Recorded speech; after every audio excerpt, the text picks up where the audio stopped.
My name is Rick Hicks. I'm the Secretary-Treasurer of Teamsters Local 174 in Seattle, Washington. I'm also the President of Joint Council 28. When this global pandemic hit, our governor ordered a stay-home, stay-safe order, which applied to most of the citizens in our area, except those deemed essential personnel, which applied to many of our Teamster members. Since that time, over the past several months, our members have been working long hours. Nobody has worked more hours than UPS employees on a daily basis. They began in October of last year, leading into peak season, working their 60 hours a week, and then started working even longer than that. Afterwards, you would expect it to die down, but it didn't. It kept on going because of the online shopping. After that, the pandemic hit, and our members have now been more abused than any time in their history at UPS. They have been threatened by their supervisors with termination if they don't consistently make themselves available on 6-day work. They are working in excess of 60 hours, many of them, on a daily basis every week, and it is having a devastating impact on their families. We have tried everything we can to convince this company that their most valuable asset, their employees, should be taken care of. They just don't seem to care. Today, we're going to share with you the effects it's having on 2 of our members at UPS and their families and how it's affecting them. We already know that the long hours and grueling physical nature of the work takes a toll on our members at UPS. In this episode of the series, we're going to look at a different group of people who also pay a high price for those endless hours of excessive overtime: our members' families.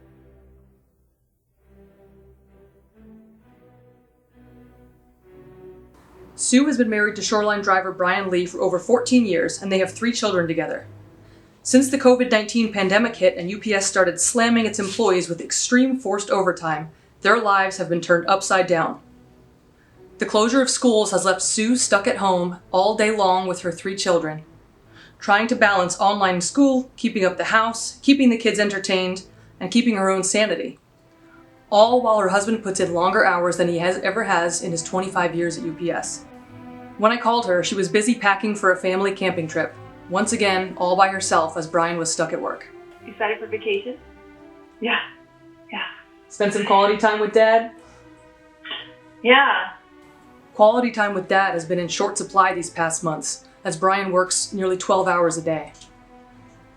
Every night when, okay, girls, set the table, it's always the question, will Daddy be home? You know, do we set a place for him? And usually the answer is no, or sometimes it's days in a row between when they actually get to say goodnight to Dad. Even the time they do have is affected by Brian's excessive and physically demanding workload at UPS. And they're always wanting to, can we go on a bike ride, Dad? And he is so tired, he just can't. Saturdays are fairly quiet because Dad's sleeping in. And then we maybe get Sunday together, and then he has Monday morning on his mind when Sunday comes to a close. The emotional toll on Sue as the sole parent most days is substantial. Parenting very much alone sometimes is what it feels like. There was emotional breakdowns on my part when the school was shut down and I was, well, you're stuck at home. But of course, her greatest concern is still her husband's well-being. Not just because of the pressure he's under with the grueling amount of hours he's working, but because of the guilt he feels being stuck on the sidelines, watching his wife juggle an entire household by herself. He's lost weight. He's never been so tired in his life. Like, I have never felt like I had to support him so much. I asked her if she thought it was worth it, getting some extra overtime pay in exchange for UPS keeping her husband away from home. She answered easily.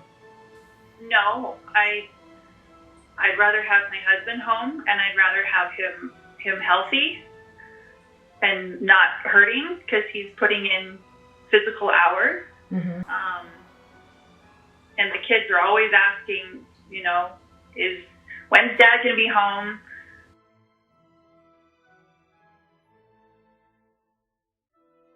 For Alicia Long, whose husband is a driver out of Redmond, many of the same issues are impacting their family. What she also points to, however, is how completely unnecessary it is for UPS to load so many hours onto its workers during this time. It is ridiculous that he is delivering luxuries and putting himself at risk and being away from the development of his family and time with his family so people can have stuff that they just don't essentially need. If you're getting medications or if you're getting, things that you would need from a grocery store, the essential things, then I wouldn't take issue with him working longer hours and supporting that need. At many Teamster employers, overtime is optional and given based on seniority. At UPS, it is forced. At the end of the day, he's not getting a choice in this. He's not getting the choice to say, no, I want to be with my family. I want to protect my family. They're just saying, screw you, deliver all these damn packages. He's putting himself at risk to injury, to exposure, and I don't think his company cares that he's doing that. Their 5-year-old daughter, Jalen, takes the time away from her father the hardest. Jalen, what's in those tubs behind you? Daddy's dinner. How come Daddy's dinner is in the tubs? Was he home to eat dinner with us? No, Where was he? at work. What is Daddy doing at work? Delivering packages. Does he work really late? Sometimes. Does he get home after you go to bed sometimes? Both Sue and Alicia have been UPS wives throughout their entire marriages, so they're not strangers to the way their husband's company operates. I asked them both if they thought UPS management cared at all what was happening to their families as a result of this company's endless hunt for profits. They gave the same answer. No. No, No. not even a little bit. And that's the part that makes it so hard to swallow. Endless hours spent delivering bath mats, patio sets, bumpers, risking injury, wrecking families from the inside out. But hey, at least UPS is making money, right? We'll let little Jalen close it out for us. It makes me sad Why? because he's just not here and I'm so sad. Do you love your daddy? Yes.